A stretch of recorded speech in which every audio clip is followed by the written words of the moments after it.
Have you ever wanted to know what it was like to survive 100 days on Crystal Isles? Well, I wanted to know. This ARK is overflowing with deadly creatures in the exclusive Crystal Wyverns. It is also loaded with biomes for us to explore, and the scenery just brings it over the top. And not only am I going to try to survive 100 days, but starting on day 1, every 10 days there will be a status effect for my character. I will draw a piece of paper from a jar every 10 days to see which status effect will take place. And of course, I must credit Luke the Notable for coming up with the 100 Days series, and Zany Zebra for bringing it to ARK. For this challenge, I'll need to gather all of the artifacts and the other tribute items to take on the Alpha Wyvern Queen on day 100. Now, this is way easier said than done, but since I've never seen anyone else fight the boss with a team of wyverns, I'll be trying to do so myself. Normally, it's done with Rexes with good saddles, but wyverns don't have saddles to increase their armor, so it'll be extremely difficult. But without further ado, let's get started. I am Sizen, and this is my 100 days on Crystal Isles. Alright, it is time for our first drawing. Let's see what we get.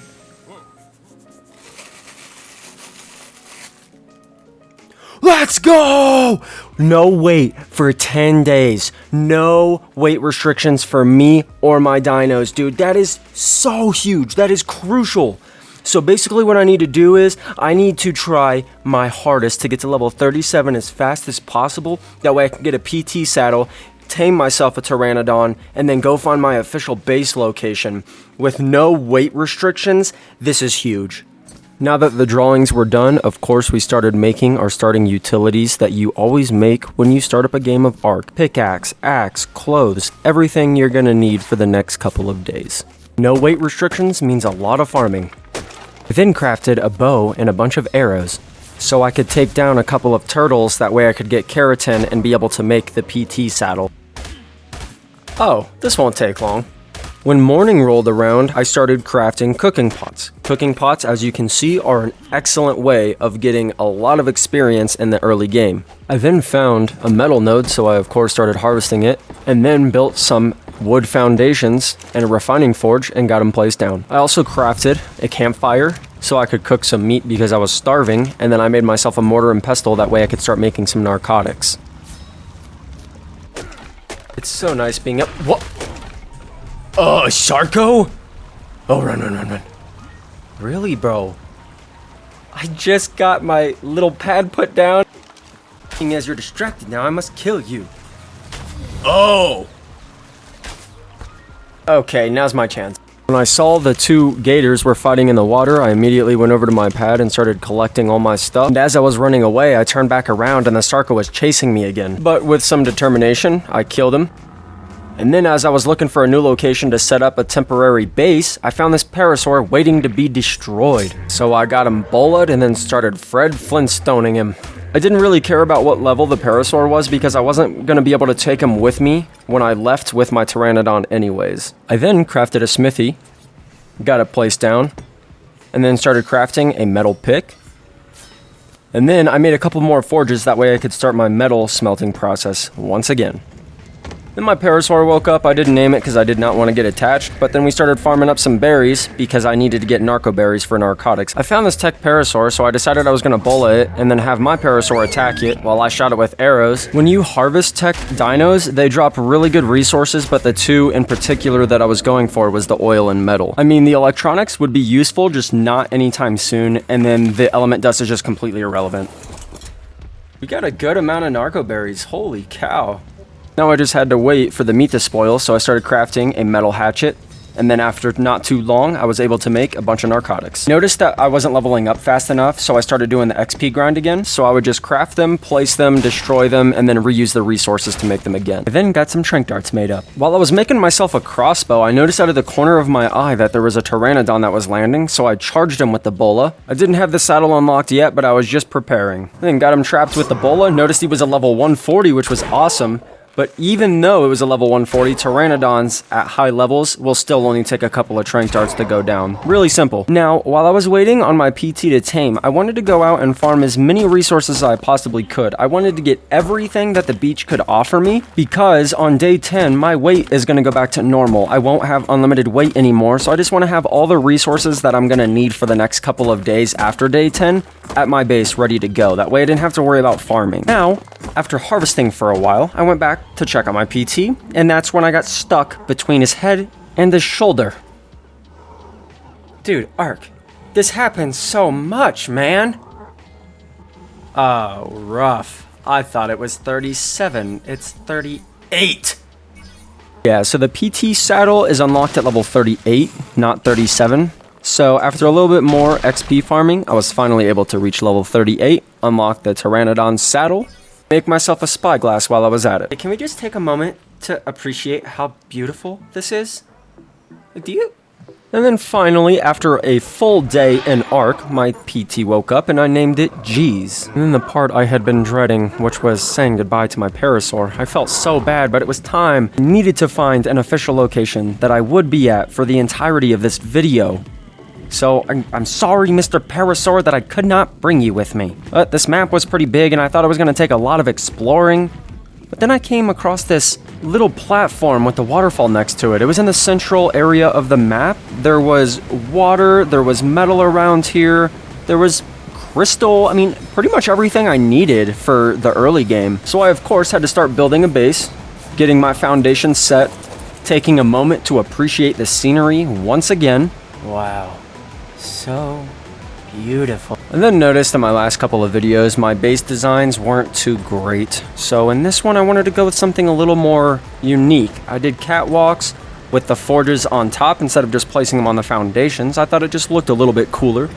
I then got my smithies placed down. I got 3. My original thoughts were 1 for armor, 1 for blueprints, and then 1 for ammo. I crafted a sickle for better rates when I'm gathering fiber, and then I placed down 3 mortar and pestles, 1 for narcotics, 1 for cementing paste, and 1 for gunpowder. This is how it goes though. I start at the beginning of the game really organized, and then it just goes to crap really quick. One of the really good things about the central area of the map is these termite nests, which are harvestable. I then started picking fights with my PT because I wanted to level him up because his stamina was terrible, and then I went over to this Rex not knowing he was fighting a basilisk, so this almost ended terribly for me. I didn't know there was basilisks on this map. The crappy thing is that when that basilisk hits my Pteranodon with that poison, it hurts me as well, so it's just bad all around. And for some reason right here, I thought my stamina was completely out, so I was trying to regen it while this basilisk was coming at me. I could have just flown away, and then I was like, oh wow, I do have stamina. When I came back home, I started placing more forges on the catwalks. The more forges I have, the more metal I can produce, and then I was able to make a long neck rifle. And here, I was waiting for this yellow supply drop to come down forever when I realized I needed to be level 45 to open it. Now that I had a long neck rifle, I of course needed ammo for it, and then me and my PT found metal right below my base, which was pretty awesome, so I farmed that up of course, and then I started making some gunpowder. After doing some research, I found that RGs are in abundance in the desert, so me and G's decided we were going to take a trip over to the desert, and I was going to try to tame one. I wanted an RG because the weight reduction in their inventory is awesome for farming, and they have better stats overall than the Pteranodon. They're better at fighting, they're better at literally everything. Their stamina is awesome, so that was the plan. Now this RG had a homie that was just sticking to him like glue, so it was making it extremely difficult to get anywhere. But I finally got it to the point where it was flying away from me, so now was my chance to take this RG out, that way it wouldn't be in my way anymore. Gosh, you're so annoying. Luckily, after killing that RG, this one was still close by. I was just hoping his torpor didn't go back down. But it seemed as though it only took one more shot and he was knocked out. I then realized I was still using cloth armor, so I might as well take free armor if I can. Well kids, this is gonna take a while. Jesus, looking at the RG's butt. Prime meat just seems to be the best for all carnivores, so that's what we use for everything now. And I guess it didn't take that long, but I named the RG Thank when it woke up. I didn't have any cryopods yet, so I had to have the RG follow me home.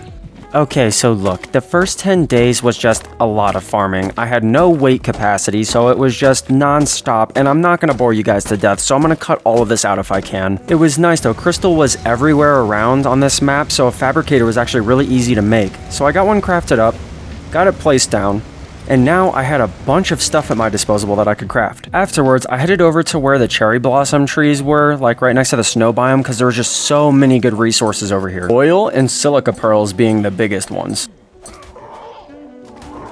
You get away from him! What are you doing? Jeez. Freaking boars, man. They're so tanky, and oh, you can passive heal. You're so cool, man. Ah, there's another one. Perfect. I'm gonna kill at least one of you. I will kill at least one of you. Right, game? Okay, okay. Holy cow. I've had enough! Oh my goodness. You freaks. Now, I wanted to wait until nighttime to film this for you guys, but this is all silica pearls. All those glowing dots are all silica pearls. There's so much in this area. That's why I love this spot. On my way home, I stopped at this purple drop and found myself a very nice blueprint for an Ascendant chitin chest piece. It's been hot this whole game. Oh, do you see my hair? Yo, why do I kind of like it? Wildcard, please make this a hairstyle. These are all the resources that I gathered while I was in the cherry blossom area. I was definitely going to be okay for a while. So, day 10 was rolling up really fast, and I decided that I was going to finish my base. Since I had no weight limit, I was able to carry around all the resources and structures I needed, so I just wanted to get this done as fast as possible. And I honestly do not know what kind of design I was going for. I kind of just roll with the punches. Like, I want to think I'm good at building as I'm building. It looks terrible compared to what I had in my head. But we finished at perfect timing. Day 10 was here.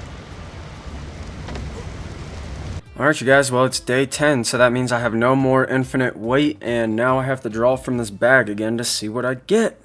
So... oh, please be something good. Ah. Well, that's not terrible, but... okay, so... I drew no hand tools for the next 10 days, so I can't use a pickaxe, I can't use a hatchet, I can't use a chainsaw, pretty much any tool that I could use with my hand to farm or harvest anything. I can only use dinos or my actual hands to like pick berries and stuff, but no hand tools for the next 10 days.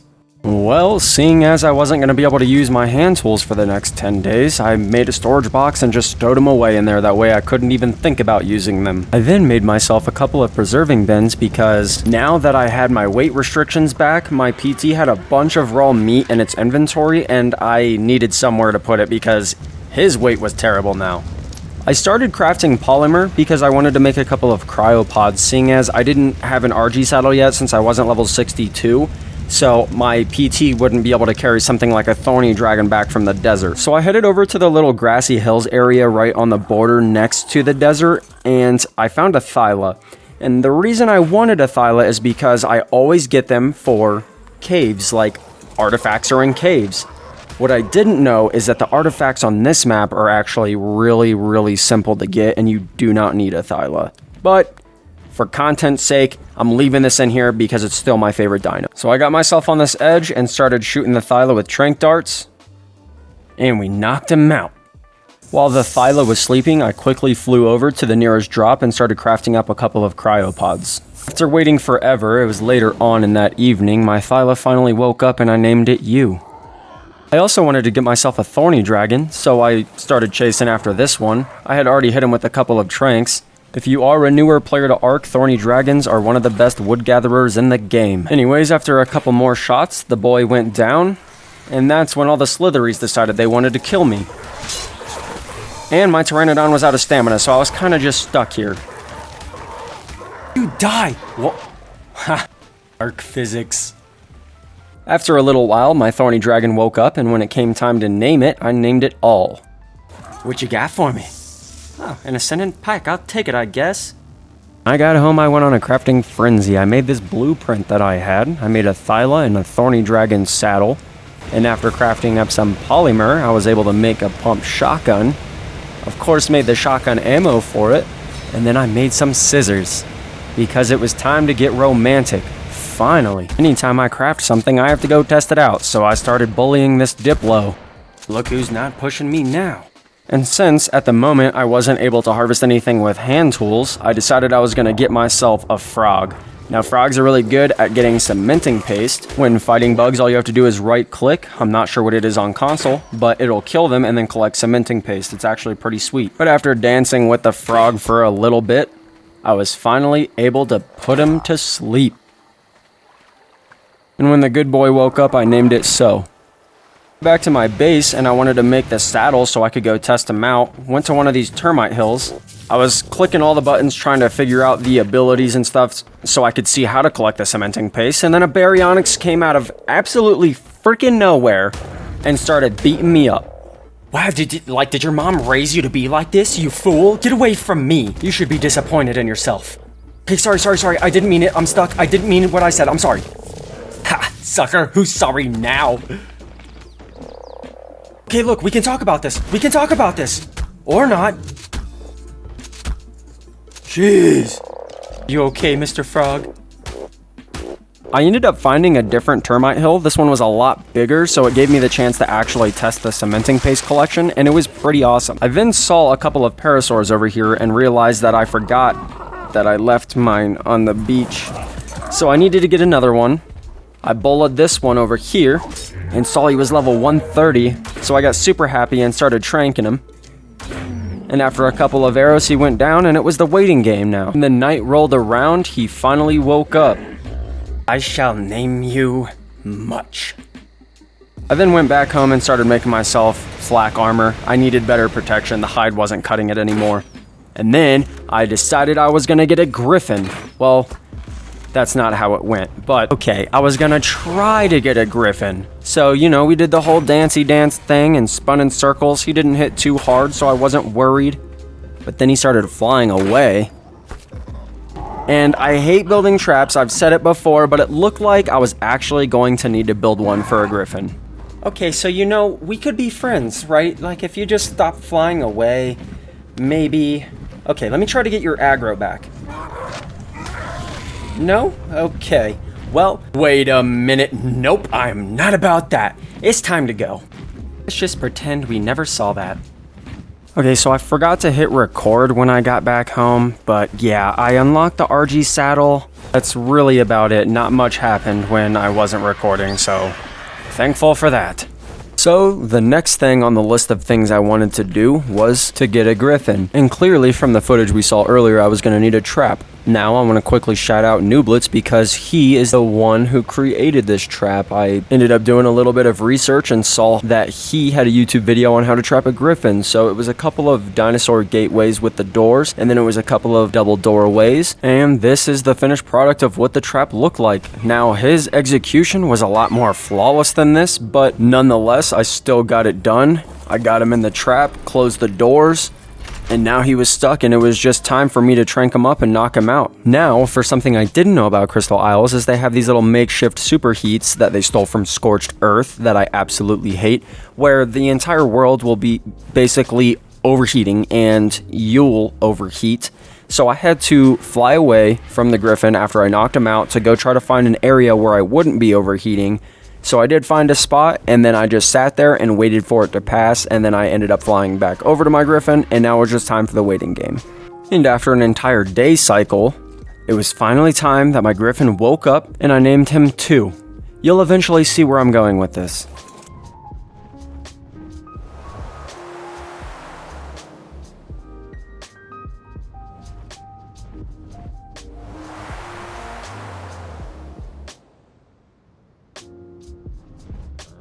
Okay, so another thing that happened when I wasn't recording is I made an industrial grill, but that is it, I promise. Okay, so until I could get my fortitude up, this little adobe structure that you see on the left, I ended up crafting that so I could be safe from the superheats. As soon as that superheat would come along, or the heat wave, or whatever you want to call it, I would just jump into that room, and I would be safe for the time being. Okay, so also, I guess in my first 10 days when I had no weight limit, I never got flint. Like, I have no flint now, and I don't know why I never got it. So I was out scouting for an Anki, because not only are they great at getting metal, but they're also fantastic flint farmers. So I ended up finding these two in the desert over here. And some might say, hey, Sizen, why don't you just go hit stuff with a pickaxe and get flint? Well, the thing is the next 10 days I can't do that. I can't use hand tools, remember? So I started shooting the level 145 with my trank darts, and all was going well. He was running away from me, not aggressive anymore, and I thought I was going to be just fine until I used my last trank dart here. But luckily, I have my fists, and they are a weapon. So I punched the Anki until I knocked him out, and I had to bag him because it was just, I'm too OP for this game, you know? Dang it, I lied. Okay, there was one more thing I did when I wasn't recording. I got the artifact in the desert. There was one that was like in this really easy spot, and that's how I also got the scorched skin for my spear. Wow, I wasn't paying attention to time. I literally didn't even know that day 20 was here, and I just got this Anki. Like, I feel like I did all this for no reason, dude. Okay, well, it's time to draw from the bag again, so here we go. Hey, I'll take it. 50 times taming speed for the next 10 days. Let's go, dude. Holy crap, this is gonna be fun, dude. When the Anki woke up, I ended up naming him 4, and then I potted him up, and then we were on our way.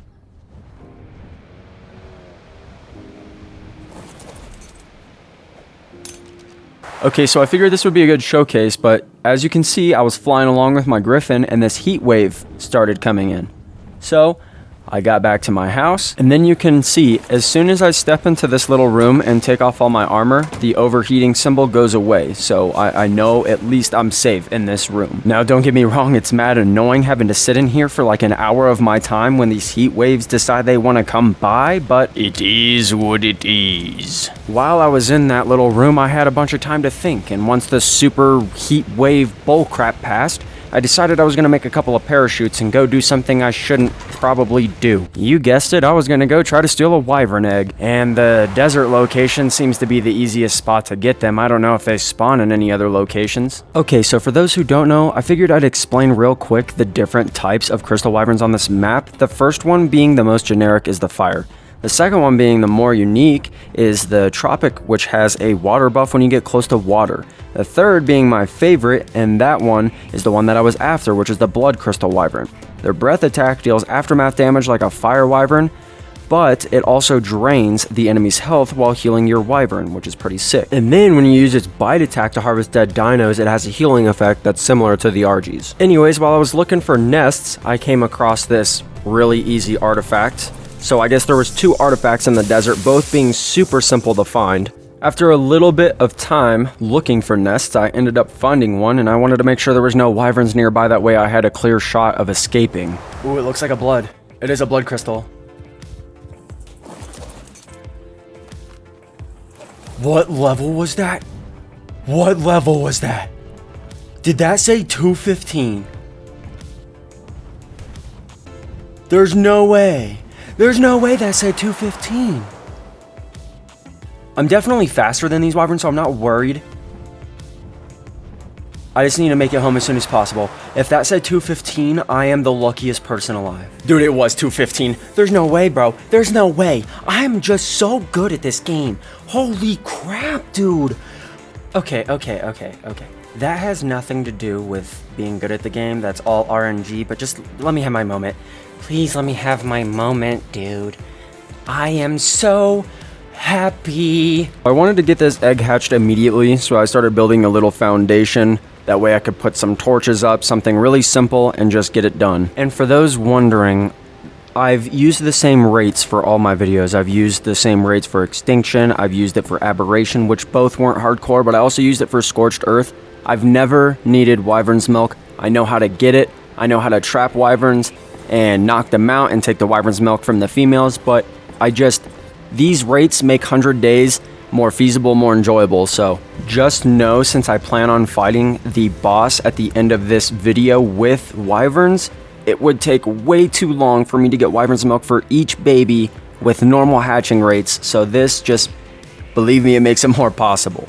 Yo, I'm not even gonna lie, I've been sitting here this whole time just waiting for this to hatch. I haven't moved because I'm so excited, man. Can you please just hatch already? I want to see my beautiful boy or girl, whatever you might be. Come on. Come on. He's here! Oh, you're so pretty. After I turned all the torches off, I ended up naming the wyvern 1000. Okay, this is strictly opinion based, but this is the most beautiful wyvern in this game. Like, this thing, just, it's such a good design. I want to meet the creator. Look at this thing. While I was waiting for my new wyvern to mature, I took the Anki out and started harvesting a bunch of flint. Because like I said earlier, I didn't have any.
Yes, you did see that correct. I got another 215 freaking blood crystal egg. Like, I don't know where my luck is coming from. And the best part is, it was a female. I named it Subs, but it was a female. So I could breed wyverns now. Because the first wyvern I got was a male. So yeah, my luck through the roof, my guy. But of course, we got to imprinting, and then breeding, and then of course hatching. Now, I know it was still super early in the 100 days, but the reason I wanted to start breeding so soon was because I wanted to get mutations on the wyverns, and it could possibly take 20, 30, 40 days. I have no idea. So that's why I wanted to start it early, that way I was just prepared for the boss fight, and I didn't want to go into it underprepared. Now, at this point, I didn't want to spend too much more time in this video on the names that I'm naming my tames, because all the names that I have named this stuff before size is all that matters, and you'll see why at the end of the video. Then, while waiting on babies to hatch and mature back at my base, I decided I was going to take a trip over to the Redwoods, because that Redwoods holds the giant bee cave. And in that giant bee cave, there are obviously bee hives. And if you harvest those, you'll get a bunch of giant bee honey. But the main thing I was going for was the organic polymer. Even though polymer has a timer on it and it will spoil, I still wanted to get stuff done around my base and craft higher tier things, so I needed polymer. It took me a little while, but I was finally able to find the bee cave, and this cave wasn't too dangerous. The only thing I'd ever have to worry about are the bears, and that's if I was slowed by the honey by walking through it, but really nothing to worry about in here. The bees are not dangerous. But after harvesting a couple of hives and getting an amount I was happy with, it was time for me to leave. So I have so many hours into ARK, and I still learn something new every single time I play. Every single day I'm learning new things, which is awesome. But one thing that I wish I knew way sooner, and if you guys don't know, you'll be happy that I told you, is that spray paint guns offer an insane amount of experience. As you can see, I was level 67, and once you get above like level 60, 65, it is very hard to level up. And there were certain things I wanted, like a chemistry bench, a forge, and I just could not level up fast enough by killing things or by, you know, farming experience with cooking pots anymore. These things give you 900 experience per one that you craft, so I leveled up very quick when crafting these. The unfortunate part of it all, though, is what to do with those spray paint guns when you're done, because they are a huge waste of materials, and a grinder was just not reasonable at the point I was at in the game, so I was just trying to figure out what to do. So I was doing my research, and it turns out there was another thing I didn't know. Tropes, the flyers, they are basically a dino grinder. You can put stuff in their inventory, click on it, and hit grind. So I started making everything I needed to trap one. I made the catapult, the chain bolas, and then it was time for me to go try and get myself a trope. I went back over to the beach, which is where I started off in this video, and there's tropes everywhere around this area. I mean, they were super easy to find, so I found myself one, went to the top of this rock formation, placed my catapult, got some bolas in there, and then all I had to do was get its attention, get its aggro on me, and then I jumped on the catapult, and just hope it worked. And it worked like a charm. Tropes are passive tames, so all you have to do is trap them and then put your taming food in the last slot in your hotbar, feed them, and then you're good to go. And then I remembered that I was still in that time period where I had 50 times tame speed. And then I made an oopsie whoopsie and got myself stuck here. Not good. Because that bola only lasts for like 30 to 50 seconds. Oh, come on! Come on, hurry up, hurry up. Hurry up. Okay, and back up with you, son of a gun! Come here! Of course this would happen. Why wouldn't it? Let's go! Okay, I should be okay. I should be okay. Of course.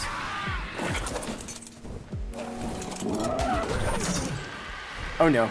Oh no, now he's going in the water. Is he gonna... He'll float, right? Okay, okay, we're good, we're good. Oh man. Okay, so hopefully, even though it's raw meat, I should be able to just tame him right away. Yes, okay. Sweet. And then sure enough, I got back to my base. You just put the stuff in his inventory and then hit grind, and it grinds it. It's like a dream, man. Now I don't have to waste all my materials on an industrial grinder. And even though I would never use the trope because it's such a low level, I just wanted to showcase how cool the trope saddle is. Not only is it a turret that you can stuff grenades into and shoot them, but you can also put gasoline in it and you can go at hyper speeds. I mean, it's really good for traveling. So, I mean, my wyverns are so much better, and if I ever was out with my trope and got into a situation where I needed to fight, I would probably end up dying, so. And over the next couple of days, I just did a little bit more breeding, and I wanted to finish up the incubation room, get it to where there was air conditioners. And since day 30 was rolling around, I didn't want to go too far because a new status effect would take place, so I just wanted to be around my base for when that did happen. No. No. Oh my gosh, bro. The next one... For the next 10 days, I have to be on rare flowers the entire time. Rare flowers are to be eaten when you want something to target you in an area. So basically, if I eat a rare flower, anything around me, whether it be an herbivore or a carnivore, is going to come after me. And I have to do this for 10 days. And in no way was I excited about this one. So I decided I was going to head over to the floating islands. This little cave area has an artifact that I need to fight the Alpha Queen. So, as you can see here, everything is already coming at me. Even like Mantrias, dude. Like, this just was going to be so annoying. So I started making my way into this cave, and even though most of the caves are easy on this map, anything that I attempt to do for the next 10 days is probably going to be difficult, seeing as I have to eat rare flowers. So when I got to this dragon statue, where he's pointing is where the artifact's supposed to be, and it wasn't here, so that means I was going to have to wait here until it showed up. And there was Megalania, and the Griffin is not great at fighting, so this was going to be a good time. Okay, yo, as much as I hate the rare flower, it actually looks pretty cool, like that aura coming off of me, yo. But I was just chilling in the air, and then the artifact finally showed up, so it's time for me to just grab it and then head out as quick as possible. And the next artifact I needed was on this scary island with lightning and floating water balls everywhere. I do not like this place at all. Oh, there it is. Cool, cool, cool. That was really easy, actually.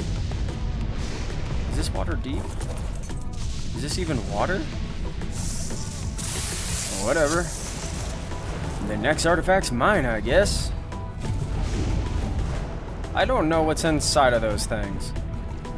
Breeding at this point was going pretty good. I mean, I had no mutations yet, but there was like 5 or 6 wyverns that I had already bred, so. Okay, so I have some explaining to do.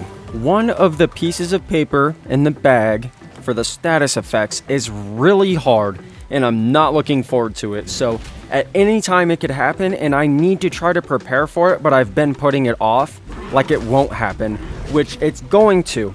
And that effect is I have to survive in the ocean for 10 days straight. Now, I need a good ocean tame to do that, but I can't go into the ocean without an ocean tame to try to get an ocean tame. So I was going to try to get myself a Sarco because they're pretty fast in the water, and then that could maybe lead to me getting a Megalodon, and then we could go from there. But it only took a full night of me shooting this stupid thing with tranq darts, but I finally got it knocked out and then tamed up. Yo, so this is my first time ever taming a Sarco, but this thing, I love the way it looks, and it's actually pretty fast on land, so I can't imagine how fast it's going to be in the water. This thing looks so cool. Then started working on another building on my base. I wasn't sure what I wanted this to be right now, so for the time being, I was just going to use it to park my Sarco and my Thorny Dragon. I got another baby hatched up, and I was getting ahead on the generations, but still no mutations. And then I got the bright idea to have 4 of my wyverns follow me over to the beach area to try to find an alpha crystal wyvern, so we could, at the same time as getting things we needed to fight the boss, we would also gain experience too. We never came across an alpha in this area, but we did come across just a normal tropic wyvern, so we started fighting this thing instead, because I guess this would just have to do for the time being. When I got back to my base, I started crafting as many narcotics as I possibly could because the ocean experience was probably going to be a rough one. And I was so happy because after all of the grinding, I had finally reached level 81 and I was able to unlock the scuba gear, which was what I was waiting for before I went into the ocean to go try to tame something. So I of course started crafting a bunch of scuba tanks because I wasn't sure how long I was going to be out in that area and I just wanted to be prepared. And then just one level later, I was able to unlock the chemistry bench. Now, normally these things are easy to achieve on a story map or a story arc because they have explorer notes, but seeing as these aren't story arcs, there's no explorer notes and everything just has to be straight grinding. Tell me how you were the only wyvern I was hatching and you somehow fell through the floor. How did you manage this? You freak? After a little bit more grinding and some time, I was finally able to make myself a chemistry bench, which was going to speed up the process for crafting narcotics, gunpowder. Oh, hello, Mr. Basilisk. Well, would you like to fight? Do you want to come out of the floor? What are you doing, buddy? Okay, we'll just be neighbors, I guess. Another basilisk. Yo, what are you doing? Oh, I forgot I had the rare flower activated. I was like, wait, why are pteranodons attacking me? I want to know if I can feed this basilisk, or any basilisk really. I want to know if you can feed them wyvern eggs or if it can only be rock drake eggs, because that would be stupid seeing as this map doesn't have rock drakes. So turns out you cannot feed basilisks with wyvern eggs. I looked it up and everywhere on the internet said that it can only be rock drake eggs, which is weird to me seeing as there used to be rock drakes and rock drake eggs on this map, but I went to the aberrant zone earlier and there was literally nothing there. Like, it was completely dead, so I don't know if it's something they took away, but if they did, please bring it back. Well, this was the night of day 39, and I just wanted to run through and show everyone all of the wyverns that I had bred. Alright, you guys, it is time to pick from this bag what will be the status effect for the next 10 days.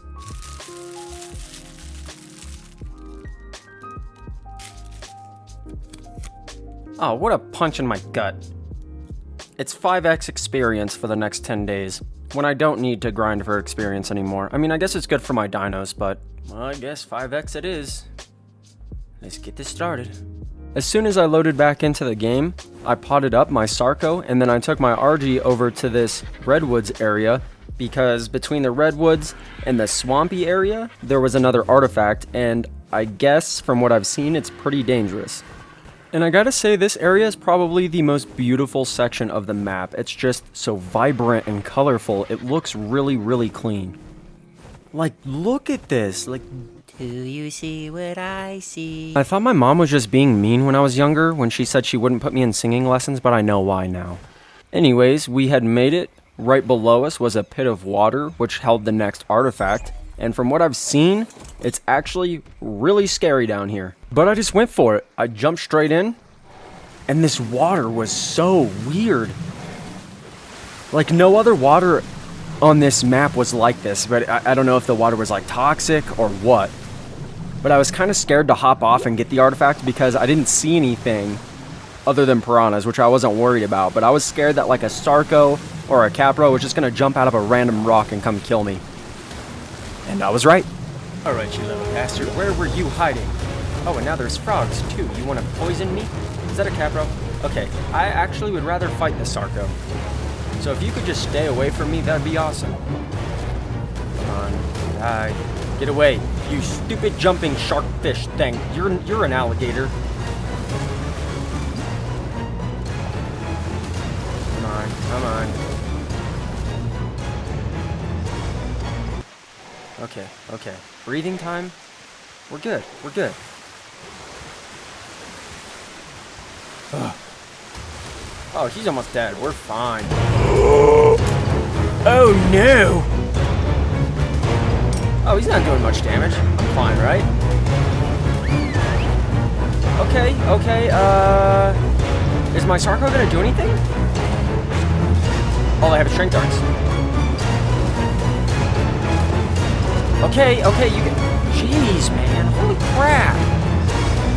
Oh my gosh. Can you let me on you? What are you doing? Oh. Talk about stressful. I had finished everything in the area, and it was time for me to grab the artifact and never come back to this area again. And right after I got the swamp artifact, I decided I was going to go to the snow biome and get this underwater cave artifact. From what I've seen, this one was pretty easy, and I feel like I actually have done this cave before in the past. And when I did, there was like a bunch of eels and jellyfish and other scary stuff, but I could be wrong. I'm not sure. But as I was swimming through, there was nothing. There was nothing that was coming to try to kill me, so I mean, I guess I'll take it. Where is this thing? I feel like I've passed to... Like, where is it? Is it... There you are, you silly boy. He was just shy, that's all. Well, that was overly joyful. While I was in the area, I figured I'd get the artifact next to the Redwoods too, because it was super close to where I just was. And this one was also another underwater cave. But as I was going to it, there was an alpha megalodon coming after me. Okay, once you see Patrick the Star's legs, that's how you know you're going the right way. Yeah, this is it. Now, where is this thing? Oh. Why are these caves so easy? I'm drowning. Jeez. Always forgetting to put on my scuba tank. Well, hello again. Well, hopefully I don't jinx myself, but I hope the boss is a lot harder than this because these caves are way too easy. When I was done artifact hunting, I decided I was going to take my wyverns back out over to the desert area where the crystal wyverns would spawn, and I was going to try to find myself an alpha again, and if not, we would just farm for experience by killing other wyverns. And of course, since this is their home, it didn't take us long to find a couple of them. Honestly, I feel like it would be more efficient for me to just bring one wyvern out at a time. This is like just too much. Then while I was over in this area, I figured I would try to get a Dodic. I mean, I might as well, it was already here. And then the worst possible thing happened. No, bro.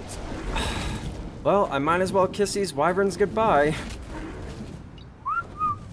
Dude. Should I help them? I feel like it's just... Dang it. I guess I'll try to help them. And it turns out helping them was the worst judgment call. I should have cut my losses, just left the desert when I still had 2 wyverns that were not aggroed on this guy. But he started taking them out, dropping them like flies, one by one, and this is when I knew I screwed up. Dude, that is just so unfortunate, man. I really wish I just would have left. Got back to my base, I started mass hatching eggs, and what you're about to see is unfortunate and sad, but it needs to be done.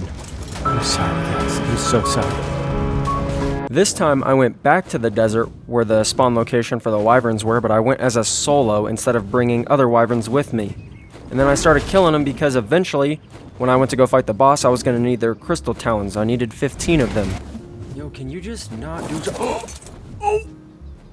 Oh my god. Are you kidding me? I just almost died from the dumbest thing. That would have been such a bad way to go out. I was just trying to get those bags and he just wouldn't maneuver the right way and I ended up... I don't know what just happened. I guess... Oh, is that an alpha? Oh, baby. Oh, let's go. Oh. Okay, well, I didn't ask for your friends, but I guess we'll have to make it work. Can you stop with the turn radius? This would be a lot easier if you guys weren't here attacking me too. I think we'll be fine though. I mean, they're not hitting me. And the alpha's not doing too much damage. I mean, 211's a lot, but I'm doing double that. After killing the other 2 wyverns that were with the alpha, I was able to go regen my stamina and come back, and this one was backed into a corner, so it was the perfect chance for me to just fly in, get him stuck, and then just bite him to death. And then we finally brought it down. And when you kill these alpha wyverns, you get a bunch of stuff. And a couple of those things are primal crystals. Primal crystals are what you need to fight the alpha wyvern queen. After killing it, we got 20 levels, as you can see here, because we were still on the period of having 5 times XP. Now that I was done fighting all the wyverns, I was hopefully going to be able to get my first Dodic. Earlier I wanted to get myself one, but the rock golem came out of nowhere and jacked my team up. I'll treat you right, I promise, little man. After waiting in the desert for quite some time, the Dodic finally woke up and it was time for us to head out. I then stopped to see if this purple drop had anything good to offer me, seeing as all the other drops have been bad so far, and I finally got a decent crossbow. So now, since I had a good crossbow, I made as many trank arrows as I possibly could. Because I don't know what happened, but I got to a point where I just thought that crossbows were more efficient and better at taking down dinosaurs, knocking them out. The arrows themselves, the trank arrows, were a lot cheaper to make than trank darts for the long neck rifle. And if you had a high damage crossbow, it would deal more torpor damage anyways. So I just started using crossbows instead of the long neck rifle. Not to mention the crossbow you can use in water as well, and the long neck rifle you can't, so it's actually better all around. Alright, so listen, here was my thought process. Eventually I was going to draw the card from the bag that said I had to survive 10 days in the ocean. It was bound to happen. So my idea was to come to the floating island area, and right below that and a little to the left over next to the snow biome is where mosasaurs are. There's a bunch of them apparently. So I came over to the floating islands and I was going to bring my Sarco into the water and try to get myself a mosasaur. Mosasaurs are the king of the ocean, queen of the ocean, whatever you want to call it, but they are very dangerous and actually really hard to get. 99% of the time, unless you're going for a really low level, they need to be trapped. And the trap is very expensive to build itself because it consists of 6 behemoth gateways and 2 behemoth gateway doors. And that is not cheap at all. Is that one? Did I already find one? Oh, that's an alpha. We should probably go. Okay, that's a giant squid. But, oh, there's another one. Okay. What level is this? 150? Okay, max level. Okay, we can do this. Maybe. Okay, I gotta set up the trap. Okay. And the alpha's here. Maybe I should just run and come back and do this another time. Alright, kill him! Oh gosh. No, not! This is not good. This is not good. This is not good. Okay, I'm out! I am nowhere near set up for this. Stupid me, after healing up, decided I was gonna go back down and give it another shot. It was a terrible idea, because the squid was the most dangerous part of this whole thing. So I swam down to the bottom of the ocean as fast as I could, and then I placed this trap as quickly as possible. And now listen, this wasn't supposed to go like this. It wasn't supposed to be this easy, but the mosasaur literally swam into the trap and made it like way too easy for me. He just swam in. Well, okay. Well, I guess we start tranking him now. So I started shooting him and things were going well until my Sarco started to attack it. And then he broke my scuba tank. It just unfolded so quick, and then he killed the mosasaur. Yo, I'm gonna keep it real. That unfolded way too quick. Like, how does that even happen? Oh no, I should have left when I had the chance. Oh, this isn't good. Oh, he's gonna die. He's gonna die. Just need to get off and swim away. Okay, so good news and bad news. The good news is I had another scuba tank. The bad news is they killed my freaking Sarco, man. Well, I asked for a challenge and I got one. So, back to square one, I guess. I then immediately went back out because I wanted to put these primal crystals to use before they spoiled. And these tropical wyverns over in the beach area are passive tames. They're not aggressive, which is pretty cool. So you put the primal crystal in the last slot in your hotbar, and then you just walk up to the wyvern, feed it, and then there you go. It'll take probably 1 or 2 times. I have no idea why I wanted this thing because I wasn't going to use it for breeding since I couldn't. I guess I just wanted it. And then after feeding it 1 crystal, you have to wait for an entire century for it to come back down to the floor again. And if you run towards it, like I just did, it'll fly away again.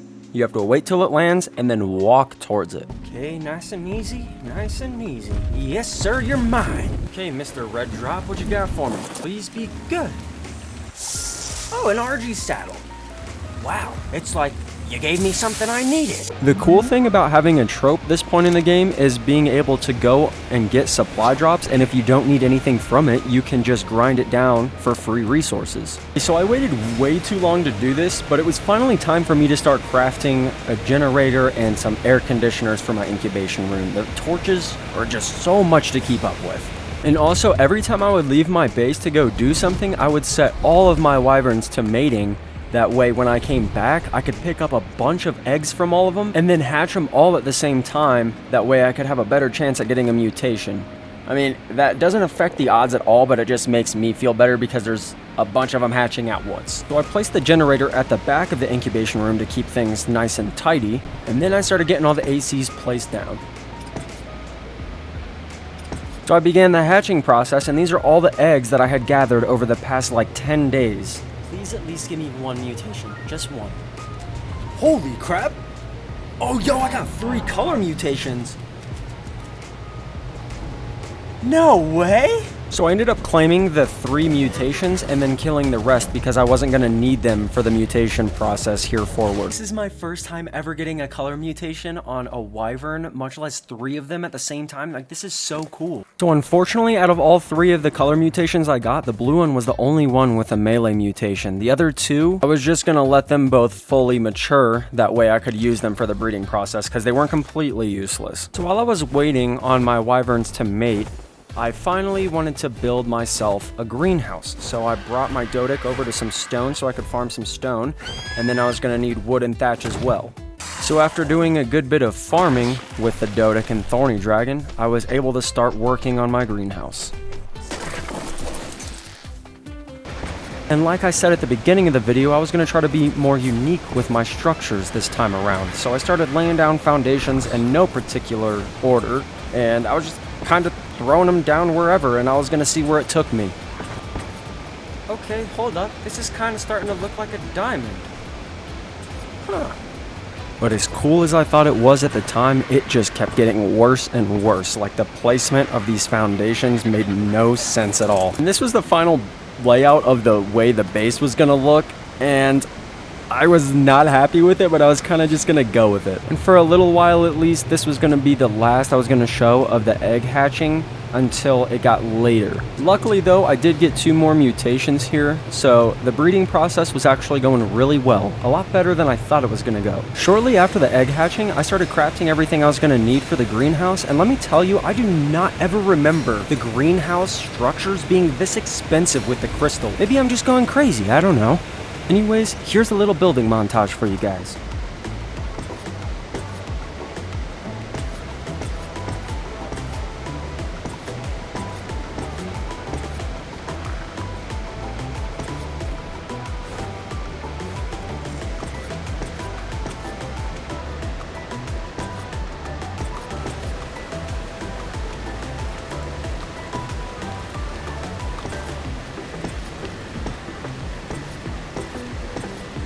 The greenhouse build was finally done, and you know what? I'm gonna pat myself on the back because it wasn't that terrible. I actually liked the way it looked. It's pretty cool.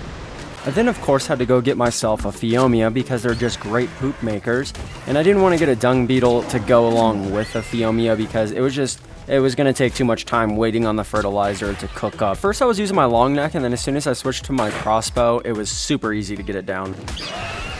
And the pigman is mine. It's always nice after trying to go tame something big and scary, then going and trying to tame something super easy like a Phiomia. It's like a sigh of relief. When I got back to my base, I started building the irrigation system for my greenhouse.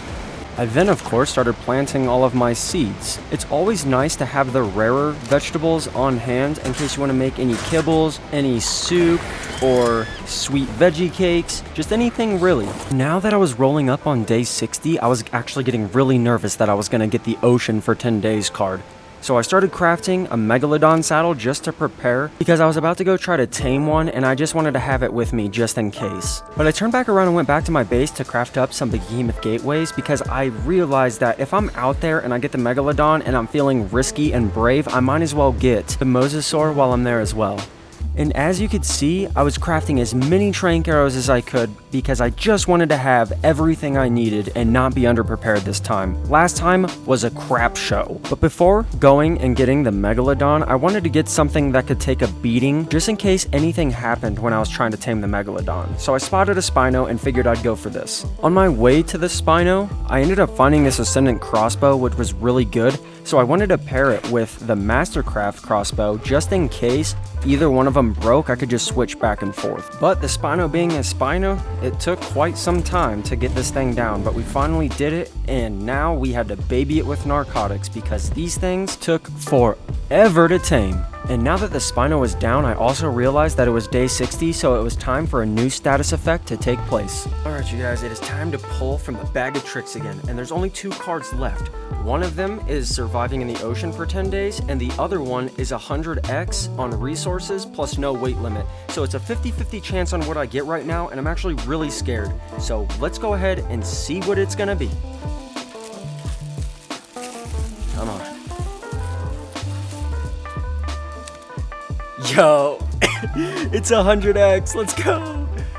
So I ended up going back to the main menu to change my harvest amount to 100, obviously.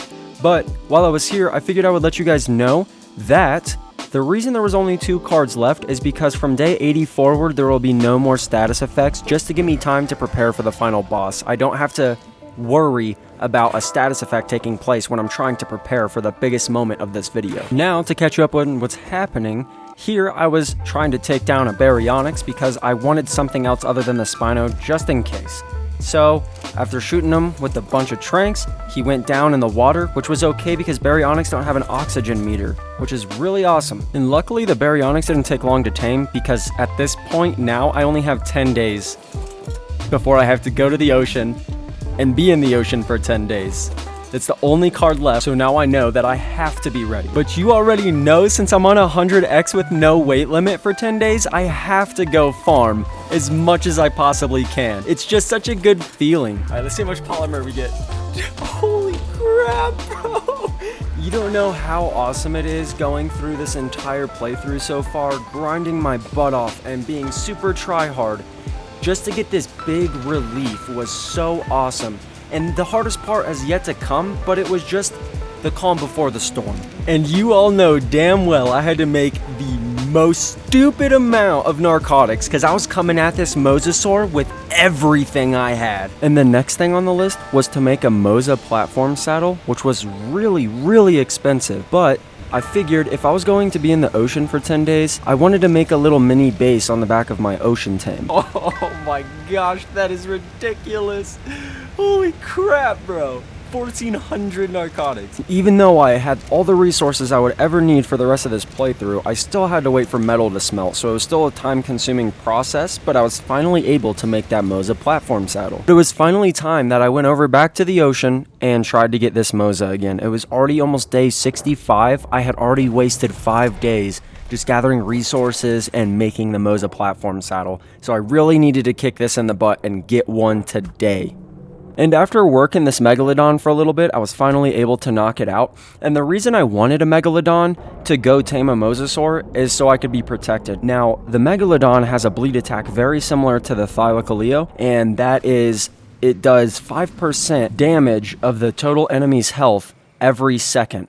So that is huge against stuff like alpha mosasaurs and even regular mosasaurs, the Tusos or giant squids. But it's just a very good ocean tame to have. And when I was getting this Mosa, I was definitely going to need the protection. So of course, as soon as I get down to the ocean floor, I'm already being jacked up by a squid. Now, this was way too close for comfort, but I thought I would be okay. And he let go at just the perfect time for me to swim away and try to survive this. And unfortunately, I forgot that my first Mosasaur trap that I placed was still here. It just needed an extra door. But it was better to be prepared and have the extra gateways just in case that when I did trap the Mosasaur in here and they broke it, I would have it for backup. Okay, yo, I just gotta do a quick call out for anyone that said the ocean isn't scary. Anyone who has ever said the ocean isn't scary or a dangerous place, you're wrong. I've been down here for 20 minutes looking for a Mosasaur, and I've been attacked by squid, giant squid that grabbed me. I've been attacked by jellyfish, eels, everything. It is dangerous. It is scary. Okay? There's my argument. Oh, perfect. I'm not even at full health and there's an alpha Mosa. Oh my gosh, bro. Okay, you know what? This bleed attack should help me out a lot. Maybe I will be okay. I don't know, I guess we'll find out. Okay, I'm not okay. Can you die, please? You're so close to dying. Oh gosh, come on, man. Oh, thank you. Oh. So it ended up taking me about another full day in the ocean before I was able to find a Mosa that was a decent level, and I was trying to lure him into the trap and just hoping he went in so this could finally be an easy experience. And I was able to get him in, and now I just had to close these doors and I was gonna start tranking him up. This, so far, was definitely one of the most stressful situations I've ever had in ARK. Like, I've never been into the ocean for real, except to kill like sea scorpions and other things like that, but never have I been down here and taken it seriously, so this was definitely an experience. And I can't show the full clips because this video would be way too long, but I finally knocked the Mosa out, and it took a very long time.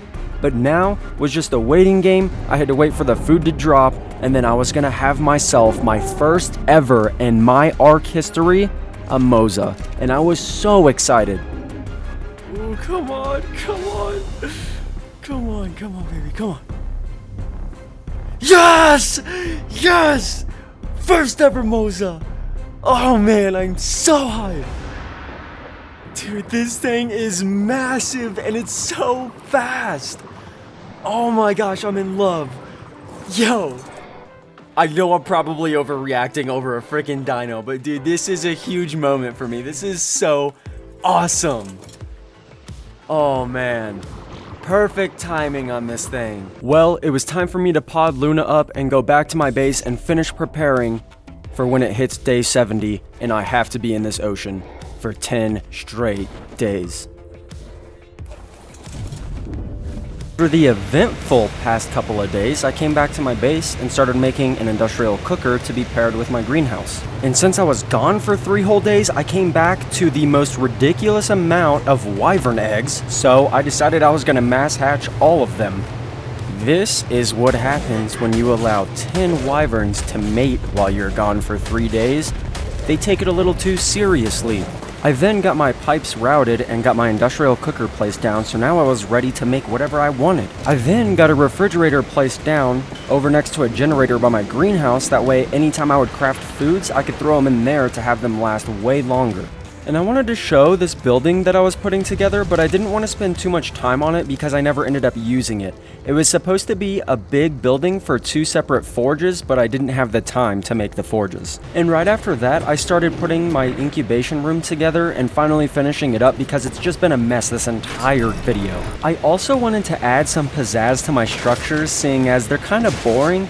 So I made some makeshift windows by using greenhouse walls, and then this other building that is kind of now like my vault, I started decorating that as well.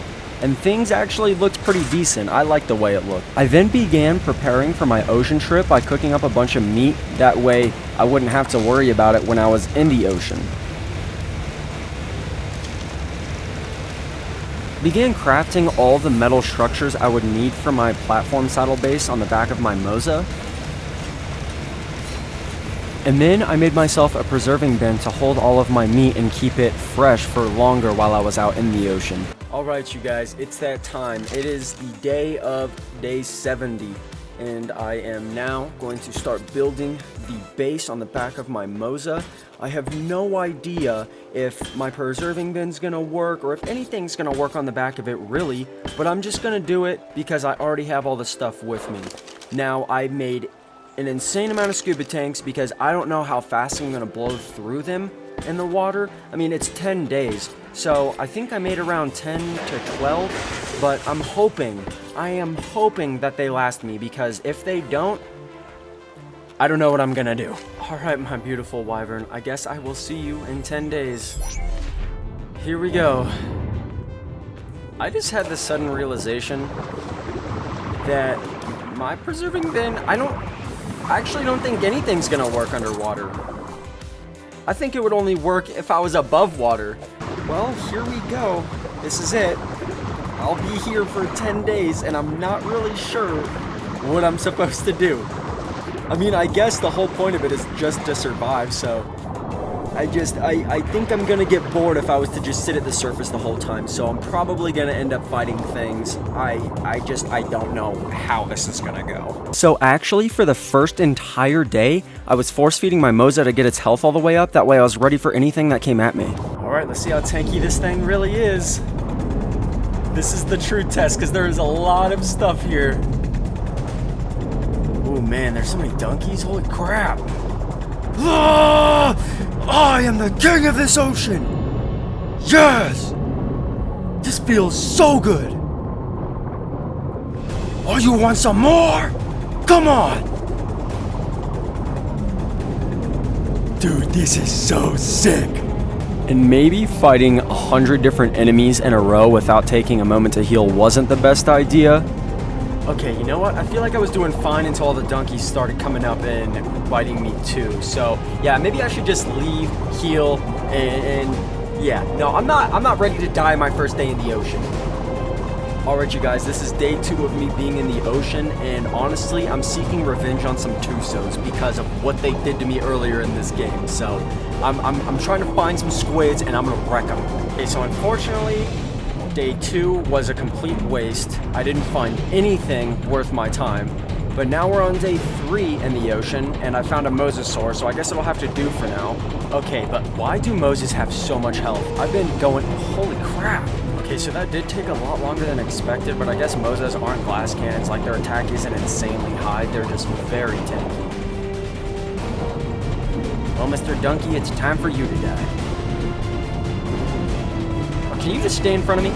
Thank you. Okay, or just get behind me again. Alright, you guys, so we're still on day 3, but I wanted to take a quick break because I forgot to mention that I ended up demolishing the entire base on the platform saddle because it wasn't really doing much and it was just annoying and in my way. Tell me that is not the most badass beast you've ever seen.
We did it, dude. We did it. We survived, bro. We survived 10 days.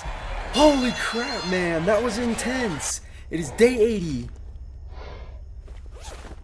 Now that day 80 was here and we were back at our base, it was catch up and grind time. I got back and I immediately started hatching up wyvern eggs. I was trying to get higher levels, better mutations, and just a better team of wyverns. I was planning on going with 17 wyverns, 2 rexes, and then a stego for my main mount. My highest breed of wyverns, which would be on my final team for the boss, I was naming colors. So as you could see, that over there was baby blue, and everything from here forward, if it has a colored name, that means it's gonna be on my team for the final boss fight. Yo, holy smack a chicken, bro.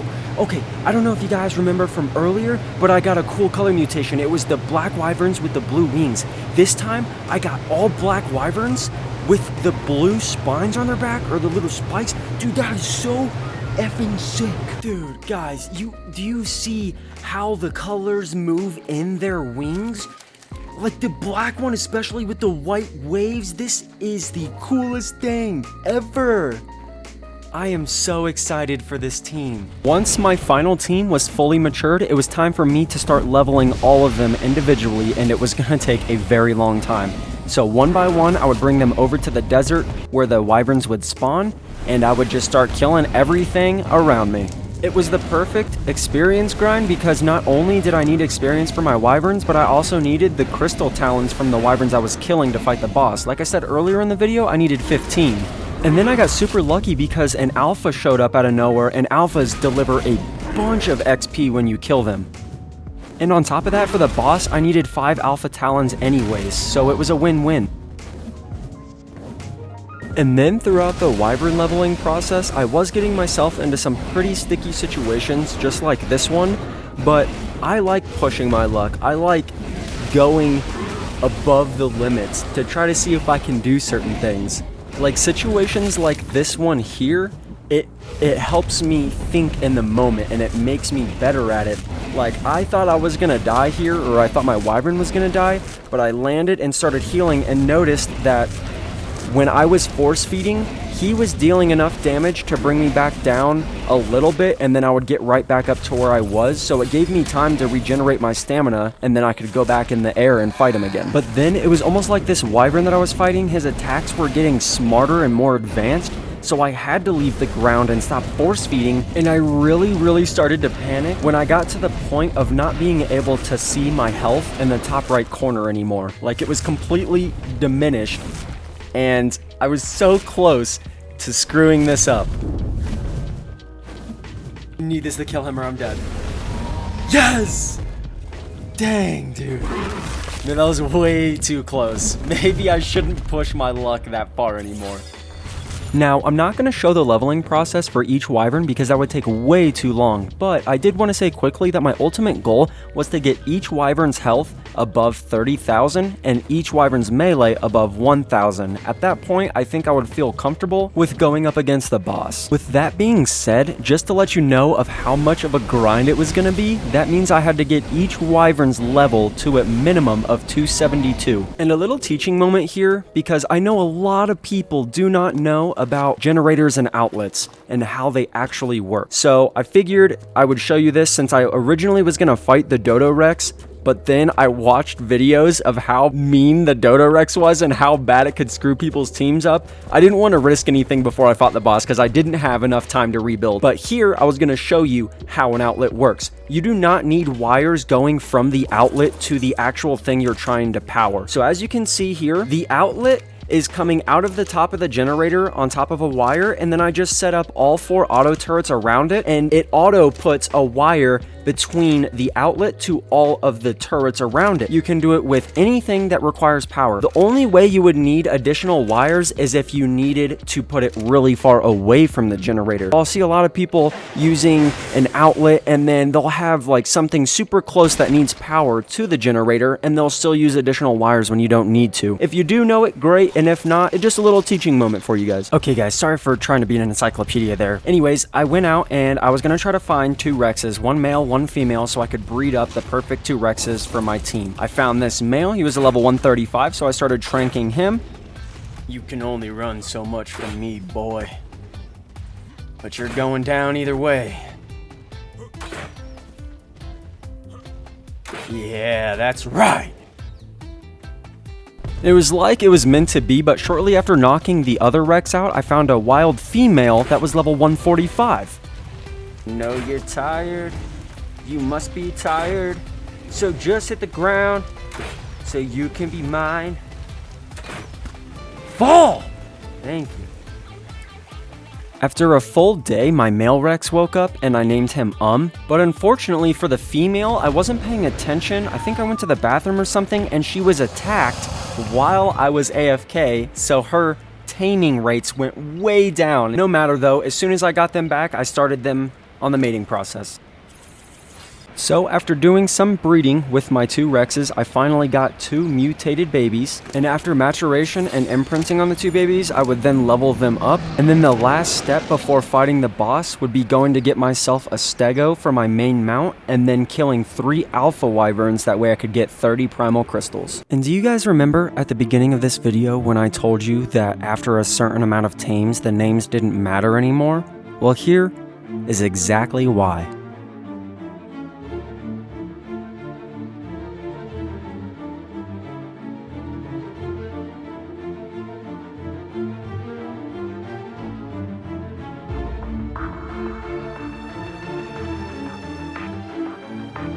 Guys, 2,000 subs happened so fast, and as I'm making this, we're already almost at 3. So, holy crap, thank you so much. And of course, I gotta add in here, huge shout out to KRUGER Ops for helping me with this cinematic masterpiece.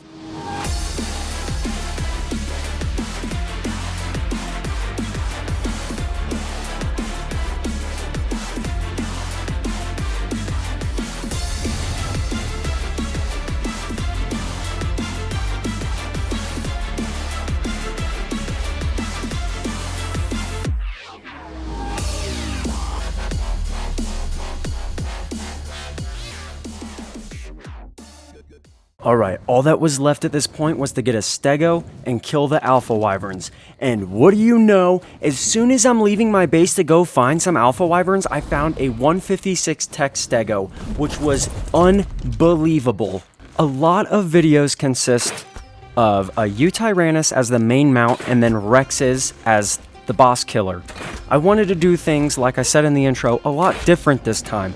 I had never used a stego as my main mount, and I had never used wyverns in a boss fight, and there's probably a really good reason for that. But aside from all of that, the reason I want a stego as my main mount is because they're tanky and they can soak so much damage.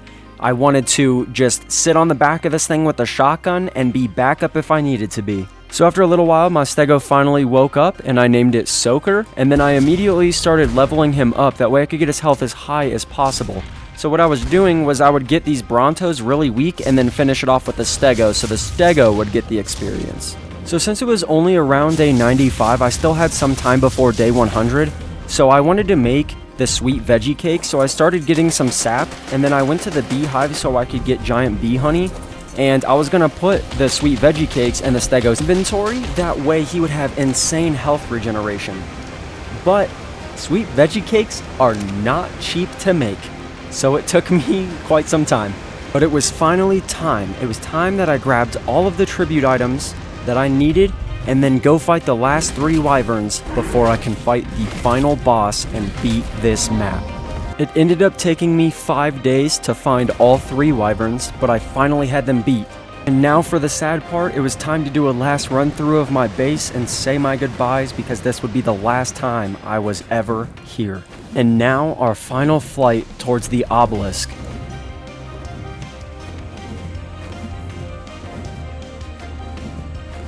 It was finally day 100. I put the sweet veggie cakes into the stego's inventory, I had all my tribute items ready to go, and it was time. 100 days we spent on Crystal Isles. Can I beat this boss with the underdog team? Can me and this team prove that the last 100 days were worth it? Can we do it? I guess we'll find out.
At this point, I was beginning to worry.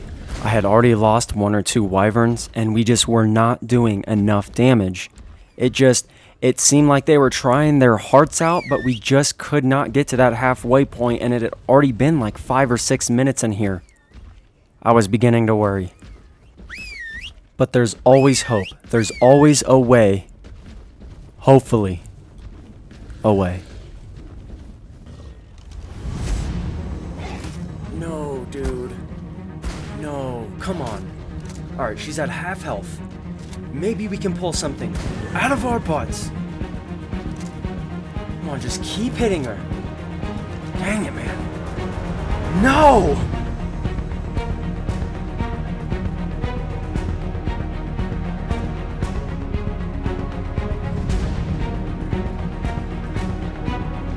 I don't think I have to start worrying until I have no tames left. When everything's dead, then I'll start to worry. They're still trying.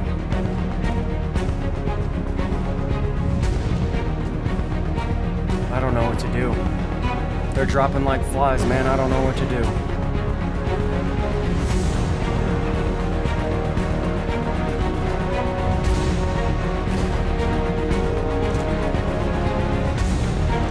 Dude, I have 1 wyvern left, and he's trying so hard to defend me. He's trying so hard to fight off all the other wyverns. Come on, bud. No! No! Dang it! And of course they can burn me when I'm on the stego. That changes everything. I didn't know for sure. Man! Well, I am gonna go out with a bang. I will not stop until I'm dead. Come on! Oh, come on! Dude. Oh. No, we're gonna die! No! Alright, you guys, I did everything I could. I tried my hardest, and clearly, wyverns are not the way to go in that fight. So for the future, anytime I ever do that fight again, it'll either be Rex's or the Deinonychus with a Tyrannus as my main mount. Please, everyone, if you found this video enjoyable at any time, don't forget to leave a like and subscribe to the channel. That way you never miss any future content. But it would make my heart really happy if you did subscribe, because these videos take forever to make. Anyways, thank you all so much for the love and support you've shown me, and again, thank you so much for almost 3,000 subscribers. I love you all, and I'll see you next time.